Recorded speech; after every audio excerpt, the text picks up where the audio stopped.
welcome to Tortoise. I can see some people who work here in the crowd. I can see some faces I haven't seen before. And excitingly, I can see in real life Louise Simpson, who is a regular Tortoise ThinkIn attendee, but has never brought her physical body to the newsroom before, stepping out of the Zoom and being here in person. So it's really lovely to see you. We are this evening going to talk about private schools, the good, the bad, and the ugly therein.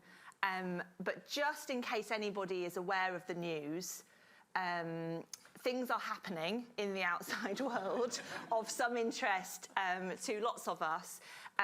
So Sajid Javid has just resigned, Rishi Sunak has just resigned, and my colleague over there, James Wilson, is monitoring the situation and will ring a bell. Ring the bell for us, James? Should another member of the government resign during the course of the ThinkIn, and we may just pause for a moment to discover who is next to go. Smart money is on.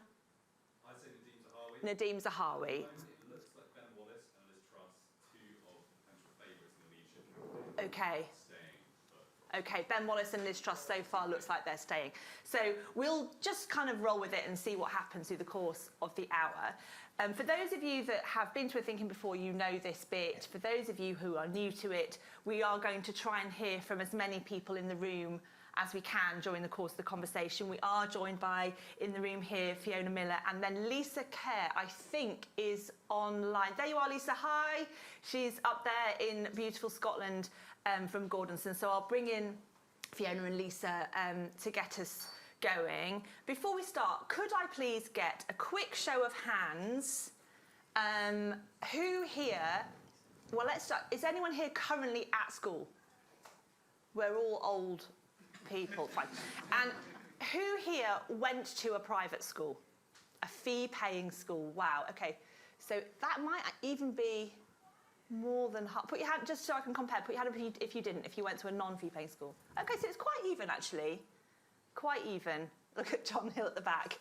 Strongly non-fee-paying at the back, representing. Okay, it's just good to get a sense of different people's experiences, and I do want you to be really honest, and because people will have had good experiences and bad experiences, and a lot of this conversation, some of the sort of pros and cons and the sort of policy parameters are it's fairly well-trodden path, but what I'm interested in is some of the emotional, the reasons why this is a topic that some people find difficult to talk about. I did go to a private girls' day school in Bradford, and when I put my hand up yesterday morning in the newsroom to say that I had done that, my colleague Giles, who I don't know if he's here, cannot believe, he was like, you just don't seem like a person that went to a private school. Now, I don't know what that means. And then today he said, it must have been a convent school. I don't know what is saying convent about me, but these are some of the biases and prejudices perhaps we will explore. Just to get us going, so we do obviously a lot of audio journalism at Tortoise, and there have been 2 episodes of a series of interviews that Andrew Neil has done for Tortoise in a series of audio called The Backstory. And there have been 2 episodes. One out today is with oh my goodness, her first name has gone from me, Birbalsingh, thank you, Katharine Birbalsingh, who is a sort of very famous, lauded head teacher of a state school, and has a particular take on how to run a big sort of state comprehensive school and particular policies on discipline and all those kinds of things. And then a couple of weeks ago, Andrew Neil interviewed Charles Moore, who comes at this from a slightly different perspective. And just to sort of get us going with some of the things people say about big public schools, we're going to play a clip from that interview between Andrew Neil and Charles Moore, just to sort of see how the land lies from one perspective. Go for it, Majib. So much. You can't hear it. Much more than the products of any other public school. Well, I don't know that they really dominate public life to a very great extent, but to the extent they do, I would put forward a proposition which is very, very obvious, but nobody seems to notice because everyone sees these things in class terms, is that it's a very good school. But it's not alone being a very good school. Even just among public schools, there are very good public schools. No, it's not. It's certainly not. But it is the best, and it's the biggest. And traditions feed on themselves. So if you it's very noticeable, I found when I was at Eton, and I think I keep up with it a bit, I think it's the same, what tremendous emphasis was given, not in any formal training way, but as a sort of approach to life about being able to argue and speak in public and present things and expound things. In classes, in the recital of poems by heart when you were a little boy, which you had to do, sometimes reciting poems in Latin, in debating societies, political societies. It's very much sort of in the blood. And it's a bit, so saying why is Eton important in public life? Why does it produce people who do a lot of things in public life? It's a bit like saying, why does Newmarket produce good jockeys? It's because it's already done it, and because it continues very strongly to develop the traditions. If it were as sort of snobbish and exclusive as people imagine, why would it continue to do well? I think it would fade, and rightly fade. So that though it has a reputation for being aristocratic, it must be, in such a competitive world, and I mean world, not just Britain, it's actually rather meritocratic. There was a time when it did fade. I mean, when Alec Douglas-Home, an old Etonian Prime Minister, who had taken over from Harold Macmillan, an old Etonian Prime Minister, who himself had taken over from another old Etonian, Anthony Eden, when Alec Douglas-Home lost to Harold Wilson's Labour Party in 1964, there followed 33 years in which not only had no Prime Minister gone to Eton, not one had gone to public school. And yet here we are in the 21st century where the old Etonians have made this amazing comeback. Why do you think that's happened? Well, I do have part of an explanation for that, which is the abolition of the grammar schools.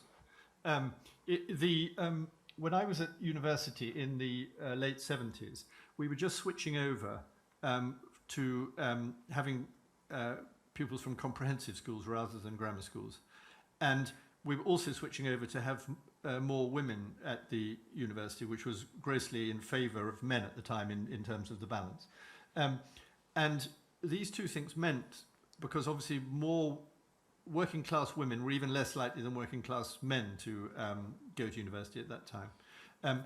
These two changes meant that you re-empowered the upper middle classes, and you cut off the incredibly good opportunities for people from working class backgrounds rising through grammar schools. This was a great social and educational disaster from which the country has not recovered. And so the schools that were sort of what you might call continuously good, which were the main public schools to a large extent, and some of the grammar schools that became independent, were at an enormous advantage. And the comprehensives were at an enormous disadvantage. And to a large extent, that's remained, and that is the fault of, in my view, largely the fault of comprehensivization. Just had lower educational standards, much lower educational standards. Thanks, Majib. And you know, you're not allowed to say this really because it causes so much upset and very difficult subject for political parties. Because Charles Moore was saying there to Andrew Neil. I wonder if I might start. Does anybody want to feel like they want to just respond to what they just heard in the room? Anybody have any reactions to some of the language, some of the positions that were being expressed, strongly in favour, strongly against? Go on, Luke. Can we get a mic to Luke? Sorry. I think he sort of introduced this idea that traditions feed on themselves in a way that was kind of uncomplicated and seemingly benign, when actually I think if you look at lots of other cases where traditions feeding on themselves doesn't really lead to great outcomes for people. I mean, you wouldn't have to look very hard to find captaincies and officerships in the East India Company, for example. Like, that's what the language made me think of, where that was a serious problem, that traditions feed on themselves. And I think the inherent merit of tradition is a real problem in our education system and in our sort of other parts of life. Yeah.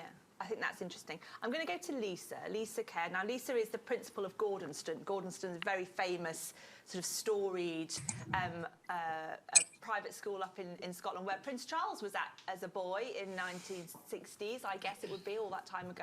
Hi, Lisa, can you hear us? Let's just... Yes, and can you hear me okay? No. You can't hear me? Hang on, can we unmute Lisa if we can, please? I did click unmute. Can you hear me okay? I think others can hear me. We can hear you in Zoom, Lisa. Can you hear? Yeah, I can hear everybody there. Lisa, thanks so much for being here, first of all. Now, you're the principal of Gordonston, not the head, so there's a sort of... Same thing. Oh, it's the same thing? Okay, Same fine. thing, yeah. Tell us, in your school, we just heard Angela Charles Moore, and Luke was sort of commenting on some of the language. We heard tradition, we heard elitism and snobbish, and we heard aristocracy, and these are sort of laden terms that perhaps if you haven't set foot in a big private or public school like yours, you might think that that's what you would expect. You'd expect a bit of somewhere between Hogwarts and the Houses of Parliament kind of vibe. Tell me in your words, what is it like inside your school? Those words don't resonate at all with me. We use the word in Scotland independent school rather than private or public, and I think that's really important. Because actually in many ways it's more akin to the diversity that exists within the English state sector through a number of different school models.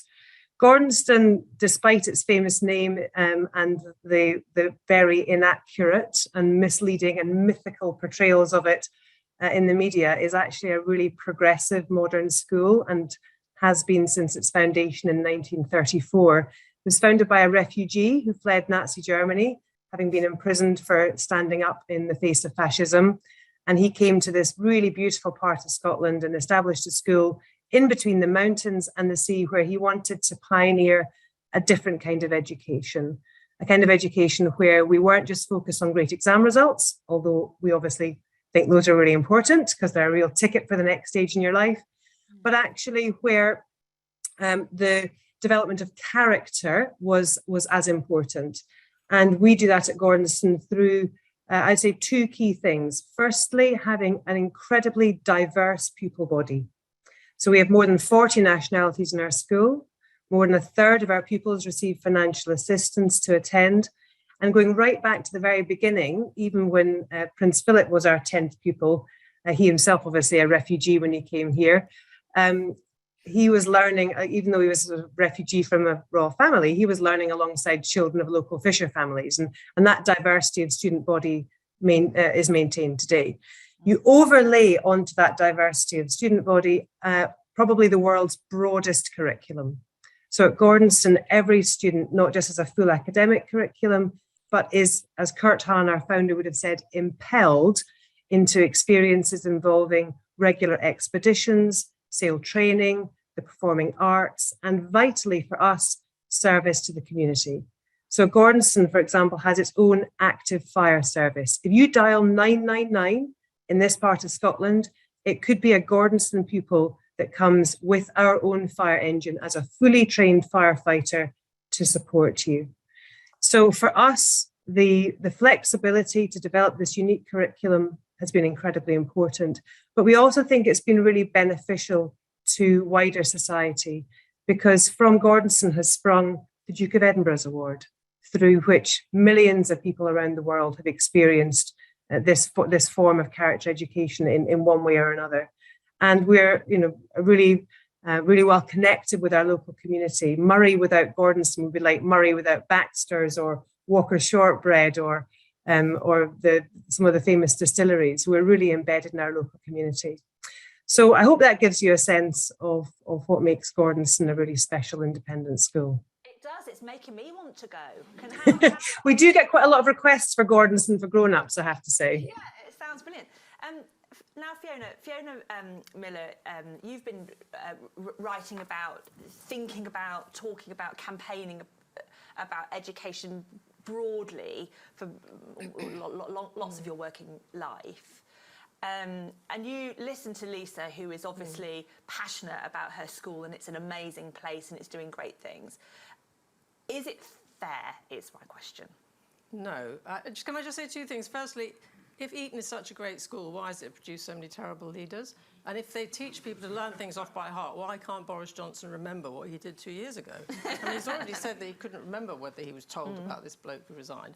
That's the first thing. The second thing is, I think the elephant in the room in this discussion is the money. I mean, we'd all love to be able to do the things that Gordonston... At the school where I'm a governor, I'd love to be able to take the pupils sailing and do Outward Bound and have this broad curriculum. But, the Gordonston fees are 3 times the amount of a pupil in the state sector would get. That is basically unfair, and it is very, very bad for the country. It's a waste of talent. It's the opposite of social mobility, and I don't think it can go on. Tell me about the waste of talent part in that. Well, because there's a funnel, isn't there? I mean, if you're very well off and privileged to start with, and then you get layered with more privilege and more opportunities, opportunities are going to open to you that aren't open to people that don't have those chances. It's so obvious. That's why 64% of the cabinet went to private schools. It's a higher since Margaret Thatcher was Prime Minister. 50% of journalists and diplomats went to private schools. Over two-thirds of the judiciary. I mean, they are hogging all the best positions in the country. And the reason for that is because they have a better resource education. Until you give state schools the money that private schools have, we'll never be able to know whether Charles Moore is right or wrong. I mean, if every state school had the money that Eton has, it might turn out the same sort of people. Yeah. I want to get into the policy prescription, because you've got some clever thoughts about what could be done. Before we get into those bits, it's a bit of a silly question. It's a binary question for this thinking. Should we ban private schools? Just for fun, put your hand up if you would. You're going to be prime. I mean, one of you literally might be prime minister by the end of the evening. But what? Who would? Right up in the air. Don't be shy. Okay. So weirdly, it's the right wing of the room who are going to ban the private schools. Let's hear from Kate at the back. Kate, what? Prime Minister Kate Edwards, everybody. Why? And how? Crucially.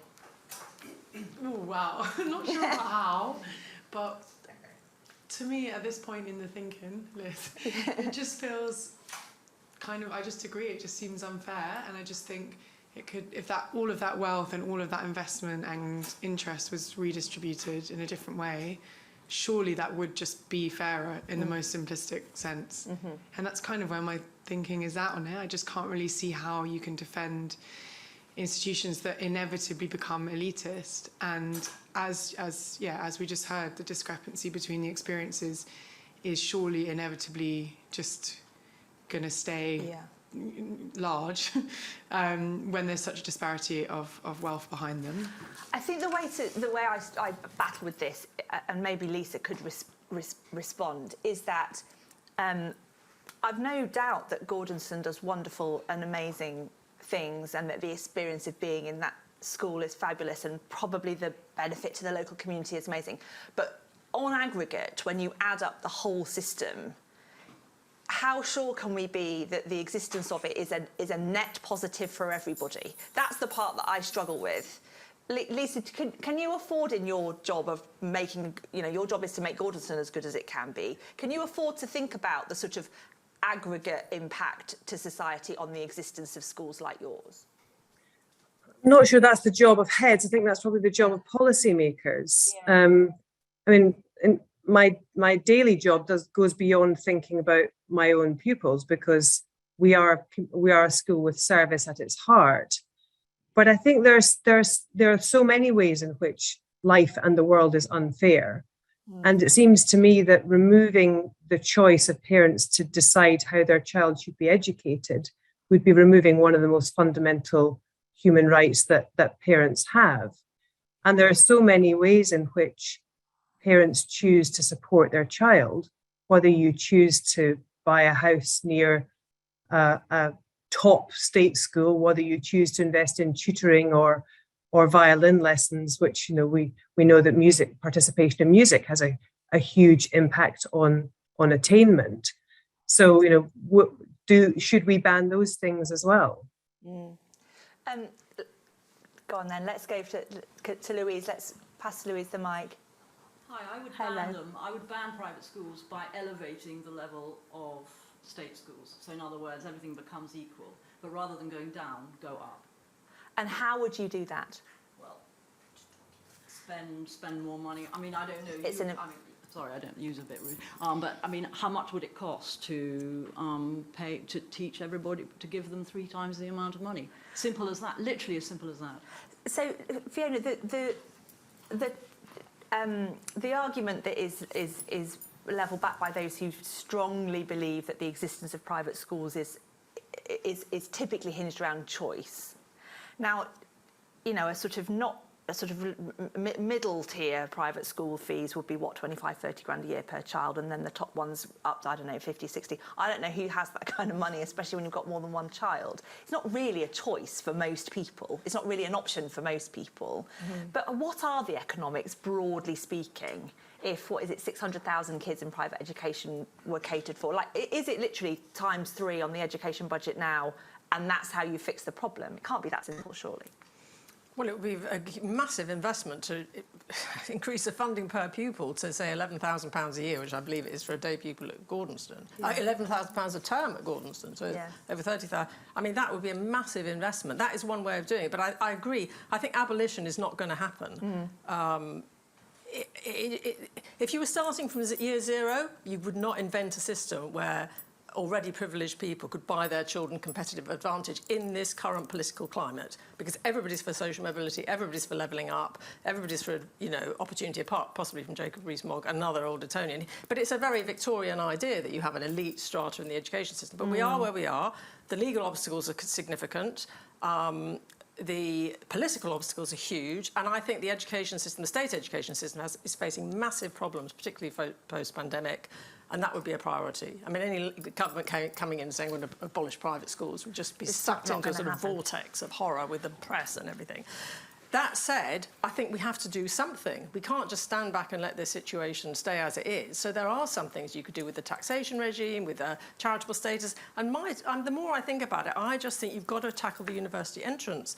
Because if the top universities could only take the proportion of pupils from private schools that were at private schools below university age, that would quickly focus a lot of parents' minds on which sort of schools they wanted to send their children to. So you can only have 7% Oxbridge from private, and everybody else has to come from a state education system. Phoebe?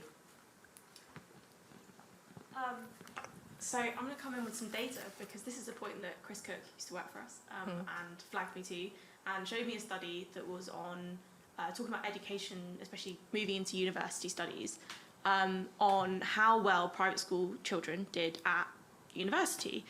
And overwhelmingly, it was not, and in this specific study, and obviously this was a very specific cohort, was that they didn't do as well. They were not as good as the independent learning, the kind of environment that's now kind of common at universities, which is reduced contact hours, kind of private study. A lot of them had been quite used to having quite a managed lifestyle. You know, I found that myself anecdotally at university. The people that had tutors while they were at secondary school didn't do as well. And the question with that is the benefit of private school that you are better educated? And I can understand the wider community and social aspects, but I mean inherently in the things that you learn, is that actually better? Can we actually quantify that it's better? Are you actually paying for that, or are you paying to do better? Because I have made, for example, there is a university that has a lot of people that work in journalism that come from that university, and it's widely established in people I know that you go to it for the contacts, you go to it for the benefits and for it to be stamped on your LinkedIn, rather than the actual benefits of the course itself. People know it's not as good a course, but you're still going to get a good job at the end of it. So how have we actually really solidly looked at the data beyond this kind of one study that I've seen to say that going to private school does mean you're actually doing better? Because I just don't quite believe it still. I think that's my question. You're not doing better in your life chances. We do know that you do better in your life chances, but you're saying, do you perform as well in the round? Yeah, regardless of the badge value of the school that you went to. Is that the point? Exactly. That, like, have we disaggregated that, you know, to use the stuff that we're doing at the moment on women and men and the way that we look at like, have we really, really concretely looked at that? Because I just don't see it from speaking to other people, and anecdotally I just don't see it, and I'd like to know that. Is there data on that, Fiona? On what? The point that Phoebe's making, which is to say, we can see very clearly that you attend a private school, and then, like you say, you sort of go into the channel of life chances and university access and all the rest of it. But is there another measure of your sort of, I want to say, ability or attainment that's not in that channel? Is there a way of assessing that? Well, that study does show that. I mean, it's to do with the performance at university and dropout rate and so on and so forth. But I mean, I think the point about private schools is it is a whole experience. It's about networks, it's about confidence, it's about... I mean, one of the stunning figures is the number of university advisors that some of the top private schools have, and the tutors who are available to students in the sixth form to prepare them for things like Oxford and Cambridge, that just doesn't exist in the state sector. Just doesn't exist in the state sector. So how can those kids possibly compete? And I think we've got to also remember that kids from middle-class educated homes tend to do just as well in their GCSEs and A-levels and at university as the similar children who go to a private school. But the kids that I'm concerned about are all the others. The ones who don't have the supportive parents, who don't have parents with two degrees, you know, living in a council flat, got nowhere to study, you know, we should be focusing on them. And if there are resources, and frankly there are resources to take out of the private schools, because a lot of them are sitting on vast sums of money, that should be redirected into the state sector. Let's have there was a story in the Sunday Times the weekend, which I'm sure people will have seen, about the Eton, was it a £300 million property portfolio? It might even have been more than that. Those assets and the charitable status thing, I'm not saying I understand, but I get how this is sort of politically a terrifying thing for people to talk about. It's very emotional and so on. But that particular thing, the accumulation of the assets when you're ostensibly a charity, that surely must be something that's easier to have a go at politically. Yeah, I would have thought so. I mean, it's, by all accounts in the polling, it's very popular. I mean, I read a statistic the other day that Eton has a £500,000 reserve for every single pupil. I mean, the school where I'm a governor might be lucky to get a £500,000 reserve in 1 year for everybody. So if they're sitting on that sort of money, they're charging these fees. It's not obviously all going on the education, is it? Because some of it's going back into the reserves. Most of it goes back into investment in their facilities. I don't know if anybody here went to Eton for school or has visited it. I mean, I've visited it, and the facilities are phenomenal. You know, it's got 40 rugby and football pitches, 50 tennis courts. 40? 20 cricket pitches. I mean, it's you know, how can kids from state school backgrounds compete with that? It's just unfair, I'm sorry it is. And it's all very well for Charles Moore to go on about it being good education, but everybody might be performing as well as the kids at Eton are if they had those sorts of facilities available to them. Luke, I know you've got your hand up, Luke. There's strong views on this. We were having a bit of a chat before the thinking, and you have done in your time tutoring too, haven't you? Yeah, for my sins. And I think there's an important point to make about that huge supplementary market that exists on top of the already extremely expensive educational institutions we have in this country, where parents budget tens of thousands of pounds a year in tutoring on top of the fees. Because I think the kind of another sort of elephant in the room that isn't just the money is the exams.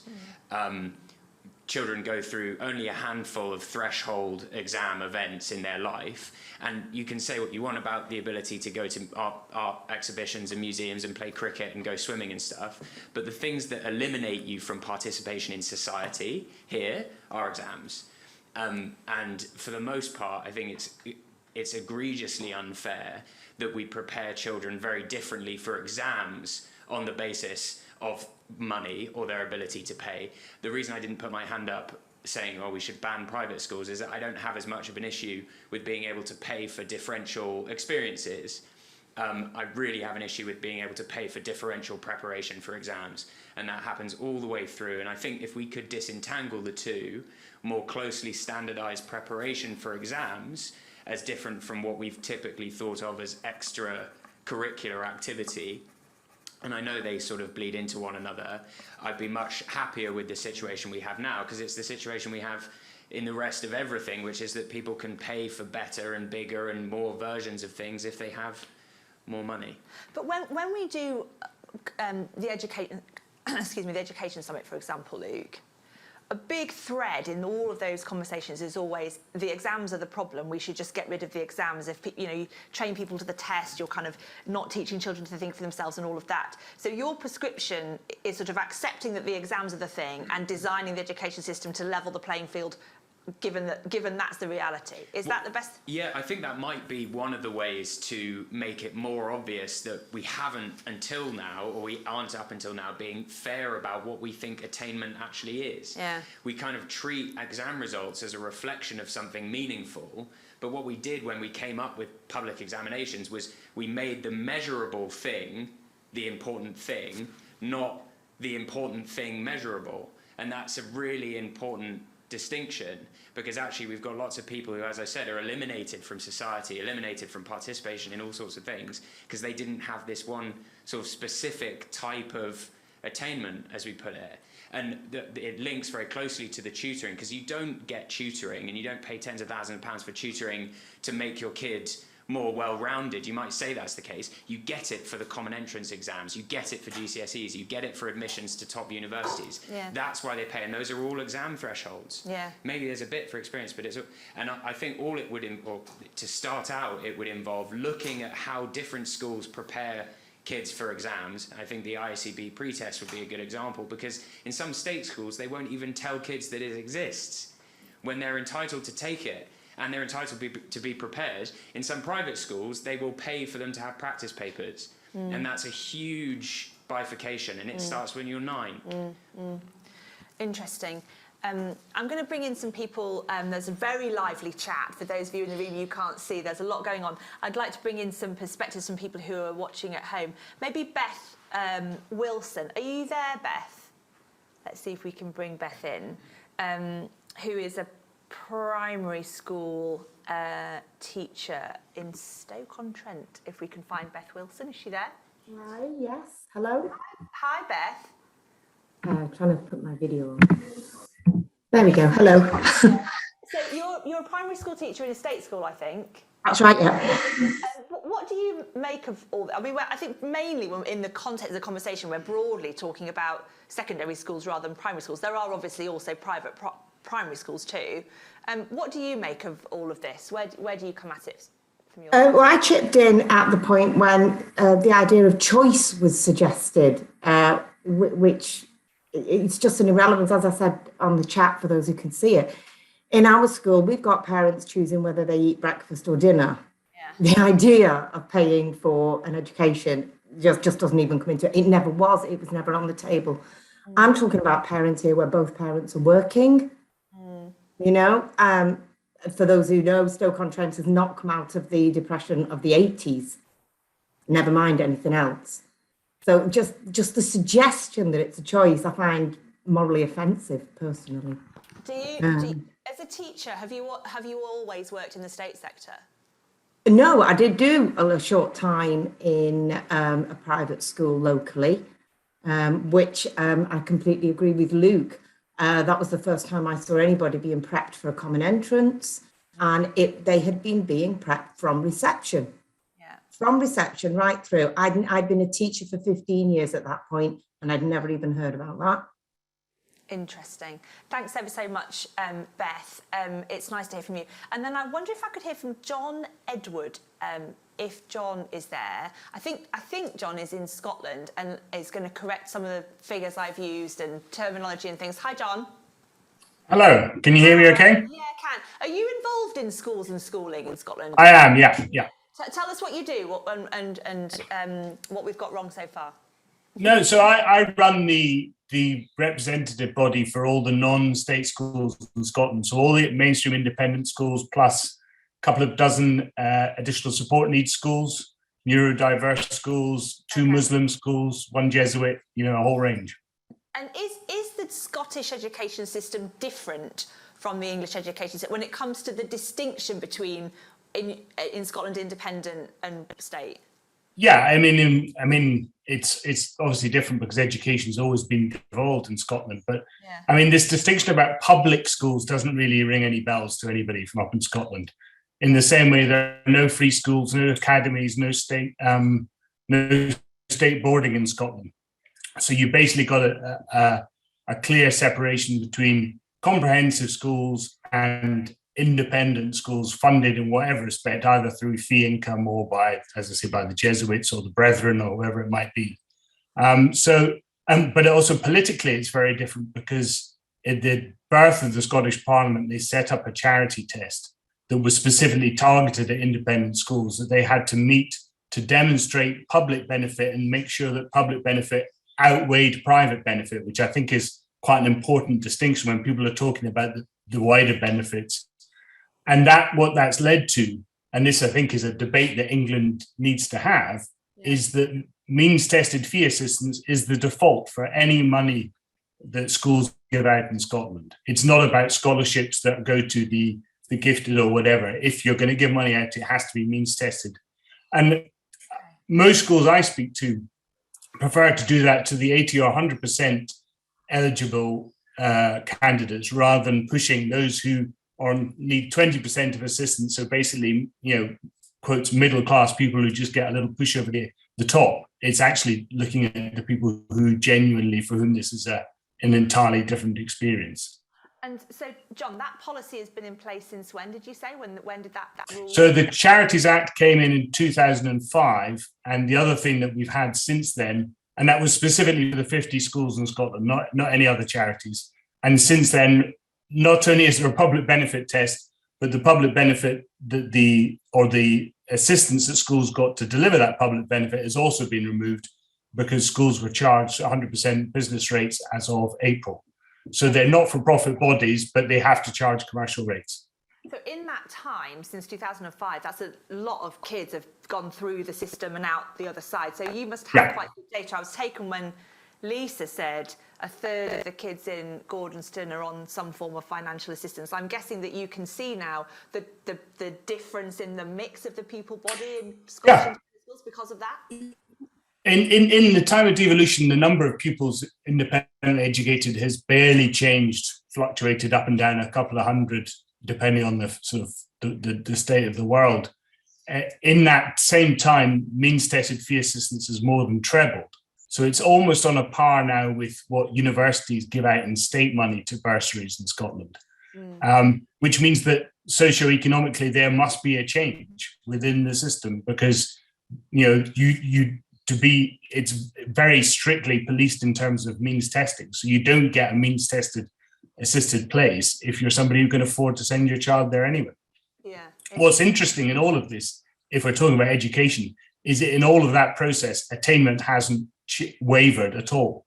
So I think there's a much more interesting argument there that if you do widen access and you do create opportunity, it needn't be talking that this glib assumption that somehow socioeconomics equals bright and not bright. I think that's as far more offensive to the state system as it is to the independent system. Thanks so much, Sean. I've seen that Katie's got the mic in her hand. I just want to check in with Fiona. You've spoken about how to the sort of policy prescription that could neutralise the unfairness if you sort of make banning is off the table for all the reasons we know, but there are things that you can do. You've mentioned quotas on university applications, and then John's outlined some of the stuff they've done in Scotland. Do you buy that sort of package as a way to, in the end, make it fair, or could it only be made fairer? Fairer. I mean, the thing is, I think the point about all these bursaries and financial assistance is, I assume this is the case, that most of them are still associated with selective entry tests. So that will automatically rule out the sort of kids in Stoke-on-Kent and Stoke-on-Trent who aren't getting breakfast. So it's a sort of crumbs from the rich man's table a bit. But also the figures for financial assistance nationally are terrible. 1% of pupils get full financial assistance. The average financial assistance is 10% of the fees. Right. And in schools like St Paul's, for example, they're advertising on their website that they offer financial assistance to families who earn £125,000 a year. So I mean, these are not poor people, and also I'm afraid I don't know enough about the Scottish system, but in the English system there is absolutely no accountability about how fee charging schools, what they do for their charitable status. Nobody knows. Yeah. Nobody knows how many kids. It does kids seem like, from some of the they're things. They're just taking the benefits and stashing up the money and then reinvesting it in providing a luxury education for their pupils. Yeah. It does seem like, from some of the stuff that John was saying, that in Scotland that the test is tougher and more clearly enforced than it is here. Sorry, Katie, I know the mic is burning a hole in her hand. Not really. So I should sort of admit that I am a product of an assisted place, a fully funded one. So I think there were 80,000 children who, like me, got a means-tested education back in the, oh God, I don't even know when it was now, 80s sometime, let's just say. And I was actually 100% funded to go to school. So I'm really with the chap from Scotland who, when I look to the system, I think that, one, you shouldn't ban them because you just create an underground business around tutoring, and people who are looking to protect privilege will find other ways to get their children a privilege. So by banning them, you create a whole underground system of tutoring and other ways to provide privilege. So I don't think banning them is the answer. I think removing charitable status 100%, unless you can show the workings you are doing to provide a levelling up and fairer system. So something like Christ Hospital, who I think are an amazing example of a private school. So they are like 80% of the children at that school are on some form of means-tested. I mean, you have to wear a terrible uniform, so that is There's always a trade-off that you have Sure. in that one.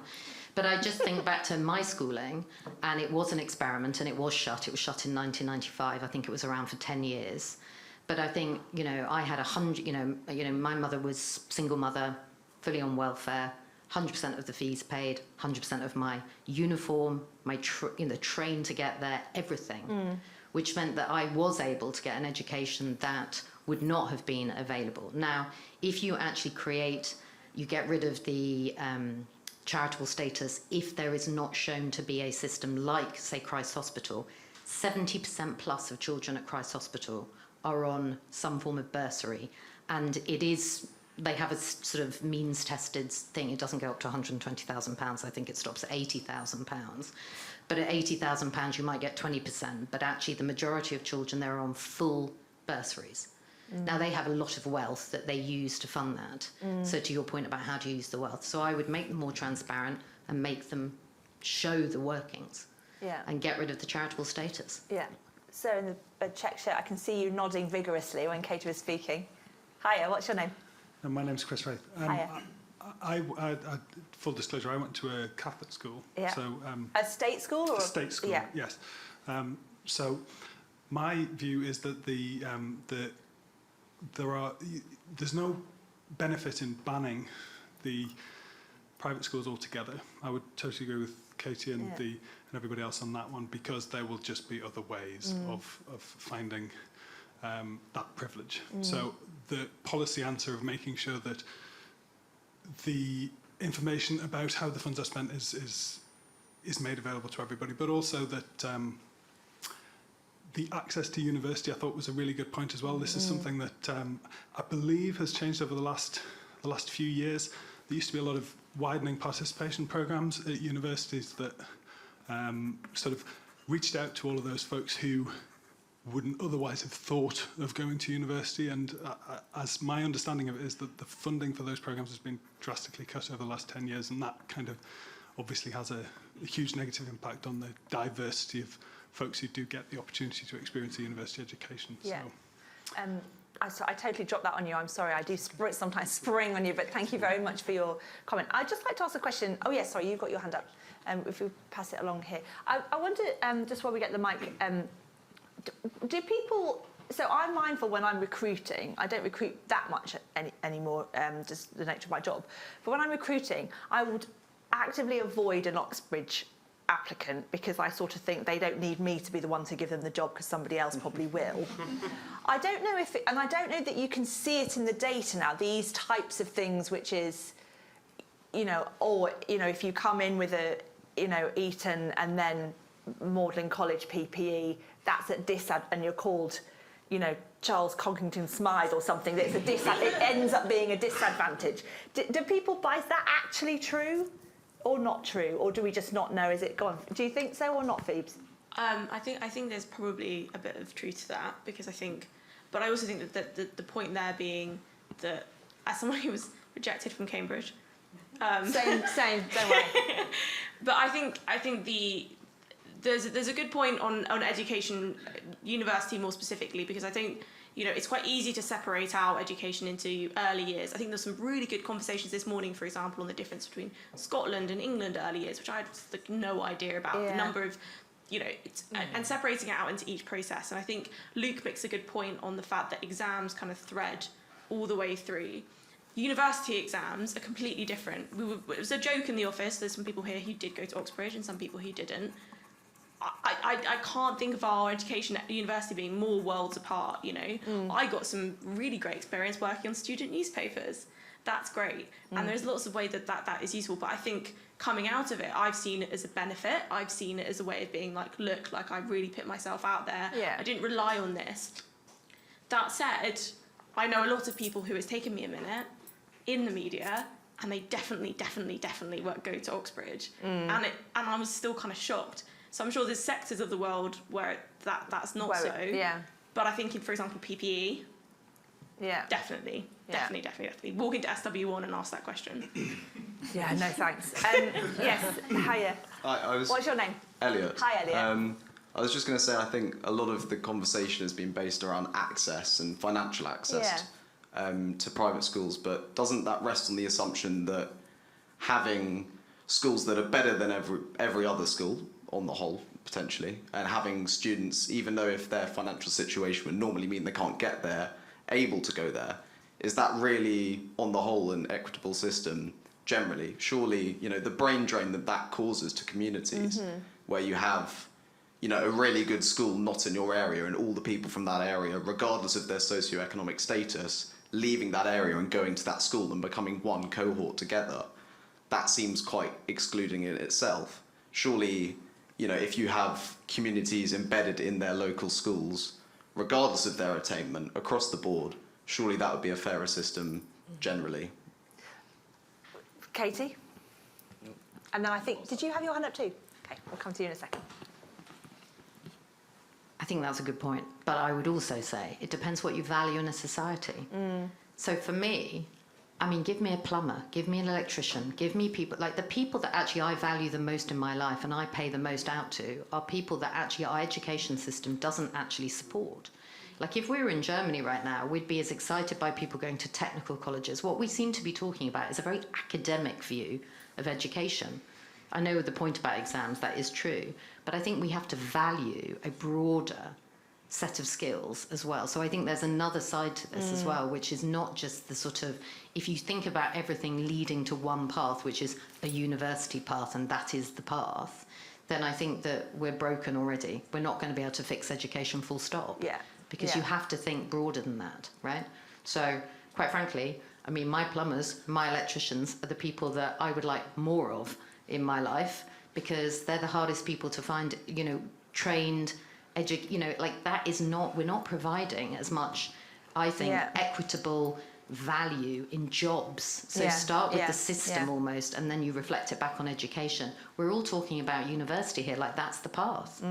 I don't think that is the path in every case. Let's go for hi there, and then we're going to come to a gentleman at the back. Go for it first. Okay. I'm so sorry, I've forgotten your name. I'm Selena, and I'm interning at Tortoise. Hi, Selena. But besides being an intern here, I also work for education at the OECD. Okay, cool. So I'm not British, as you may can hear, but kind of taking an international policy perspective and what we see in our work, and looking a little bit from a helicopter view, perhaps. I don't think what you guys are talking about or the challenges that education in the UK is facing is that much different from educational systems all around the world. You have an issue where state education hasn't been innovated almost since it was started and established and made accessible to the wider public. And I don't think that excluding private sectors and innovators from that is going to be a solution. I think collaboration between them is needed.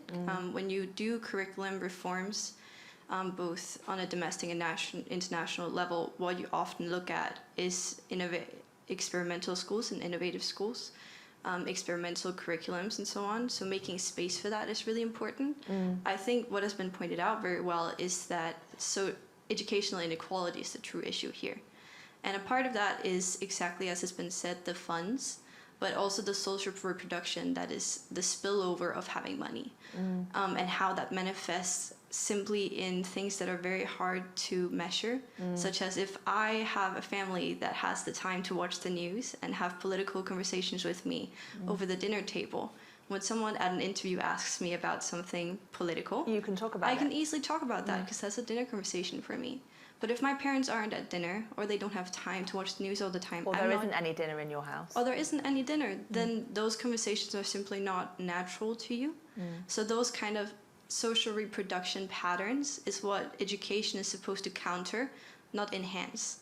And I think that's one of the central issues. Yeah, interesting. Thanks ever so much, Selena. I'm going to go to the chap on the back row, I think. Yeah, go for it. What's your name? She put it so beautifully, I've got nothing to add.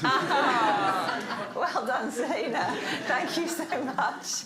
I'd love to come back to, I can see Steph's got a hand up as well. If Lisa Kerr is still there listening quietly, I'm so sorry. I normally can see people on my little screen, but the setup is slightly different today than it normally is. Lisa, are you still there? Hi, Lisa. I am. I've been listening on, I'm sure, with interest. It felt to me, especially when we spoke to John, that the setup in Scotland does feel to be quite different from the setup in England. I suppose what this comes down to in the end is inequality. And my question, I suppose, that I would put to you from a Gordonstoun perspective is whether inside your school, with its amazing, diverse curriculum, the world's widest curriculum, and your community at your heart, and all of those principles, do you, as a sort of leadership team, think about equality of access as a sort of thing? Is that something that is conscious in your operations on a day-to-day basis? It has to be proactive, not just conscious, and we're not academically selective in the way Fiona talked about. Our admissions policy is based upon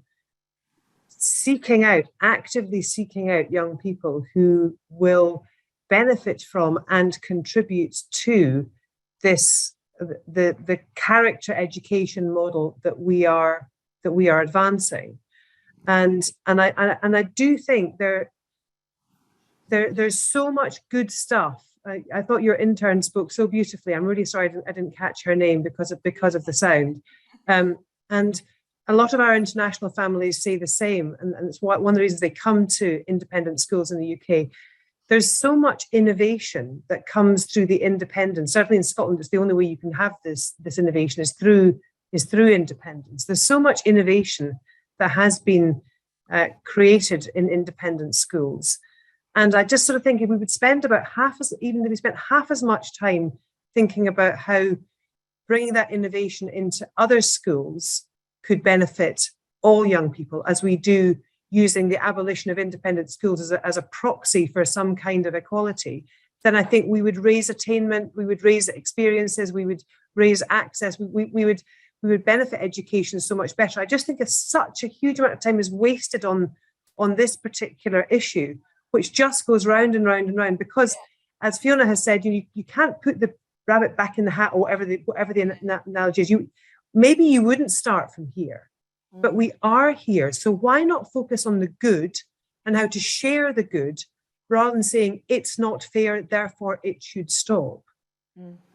Fiona, in the last 4 minutes. I'd be really happy when everybody who's paid for their kids to go to Eton wants them to be a plumber. It ain't going to happen. People buy their kids competitive advantage through the system in life, and it's very, very unfair. I agree with you that we don't value other types of skills, but the point is that isn't what people are conditioned to want. I think it comes down to what sort of society we want. Do we want the sort of society where young people are divided up at a very young age without any knowledge or understanding of each other's lives and the difficulties they may face wherever they come from? And incidentally, I know the OECD research tends to show that systems that track children from a very early age don't do as well on quality and equity as systems that educate children together. So the best model is a high standard, innovative, well-funded, comprehensive system, where, as you say, everybody goes to the same local school. And my vision would be for everybody to walk through the same gate in the morning, whatever their background. And I think society would be a much better place for that. Thank you very much, Fiona. I want to say a big thank you to Lisa as well. And we've had some absolutely brilliant contributions from the room. By my phone, it's 19:27. The bell didn't ring. It didn't That's ring. That's not very good. Jimmy Wilson, is that it? Have you nodded off? I think that's it for now. Okay. Oh, that's so disappointing. Right. So very disappointing. I was excited for the bell. I just want to try and pull together some of the threads, because the game of the thinking is we have a rather silly binary question, and at the end, me as the editor, I have to sort of work out what we, tortoise, think. I share, I confess, as a product of a private day school in Bradford, I share Fiona's vision. I would much rather everybody in a local area walk through the doors of the same school. But I agree with Lisa that that ain't going to happen, and we are where we are.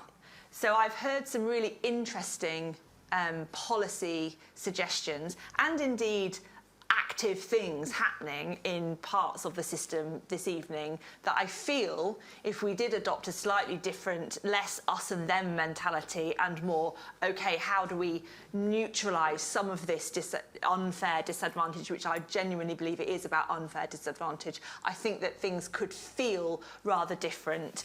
I think Luke is absolutely right, and there's more work to be done. Perhaps this is something for us as a newsroom to look into the shadowy private tutoring economy. We've mentioned that before, and your suggestion for a sort of sense of standardised preparation for exams I think is interesting.